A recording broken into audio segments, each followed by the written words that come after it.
There's probably an easier way to do this, but this is how I do it. We're going to make some pumpkin applesauce treats for the dogs.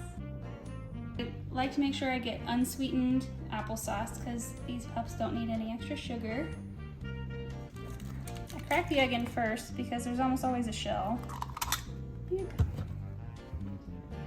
Hey, look at that. I am not a chef. I don't usually cook in front of people.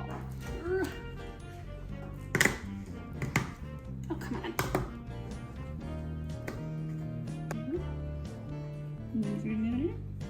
Level that out. Oh yeah, so appealing. Just straight pumpkin puree, really uncomplicated. Oh yeah.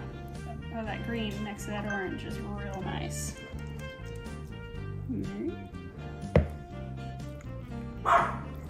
Duchess.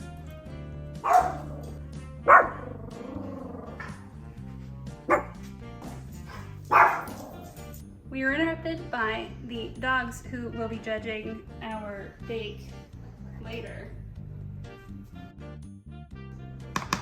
Look, I'm not a star baker,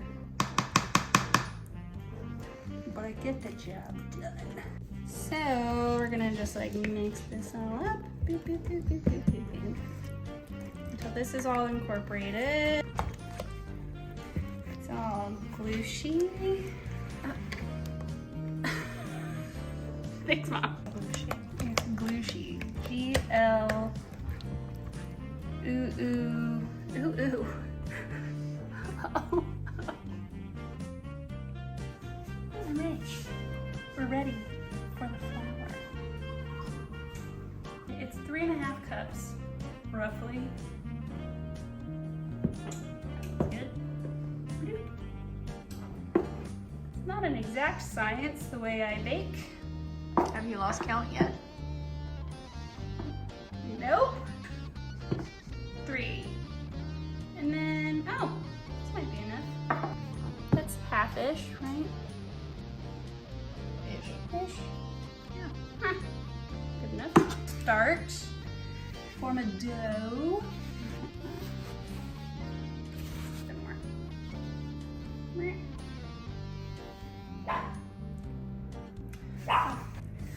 So it doesn't look like dough yet, and I might have put too much flour, but we're gonna find out. This is not how it usually, this is really not how crumbly it usually. You just kind of squeeze it, you know, just, you know, give it some shaping.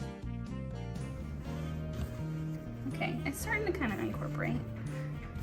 See, look at that. It's like magic.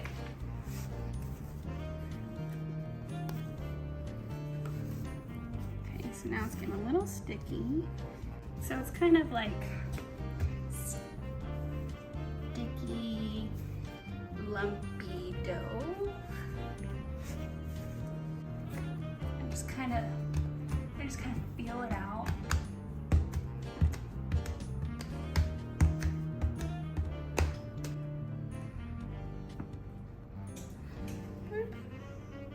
Past tightly wrapped this in saran wrap or in like a plastic bag or something, and it freezes and thaws okay.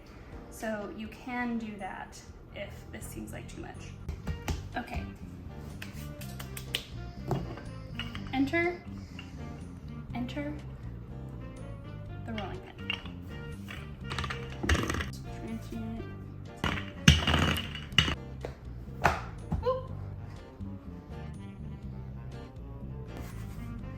I flour the underside just a little bit more, and then it's at this stage.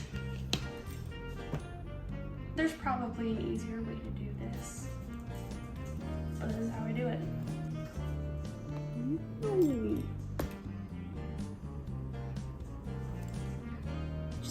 You gotta just like feel it out. Sometimes I do this, sometimes I do not. Here we go, whatever. Okay, excuse me, honey. Okay.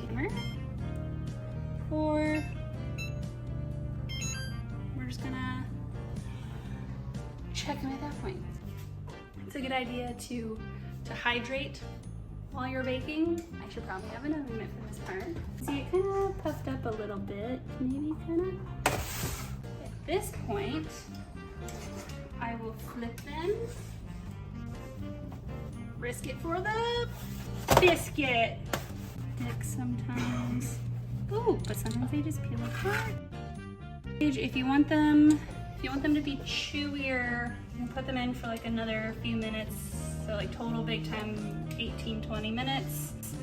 But I like them to be a little bit crunchier because then they last a little bit longer and don't get moldy as fast. I'll let that cool down a second because the next step is handling them more. With hands. With hands. Okay, so they're still a little hot to the touch, but I can touch them. Sometimes it's kind of nice when they're still like a little clumped together, because with kitchen shears, I then trim them, and then, you know, I can kind of just grab them, pull them apart, and sort of like fiddle with them like this. Sometimes I will even put these back on the cookie sheet once they're all kind of separated. Have them all cut up, and these are actually a little bigger than I usually do, but I mean, they're still pretty small. For one last bake in the oven, kind of spread them out. They've tried out like a little bit more, yeah, I think those will be good.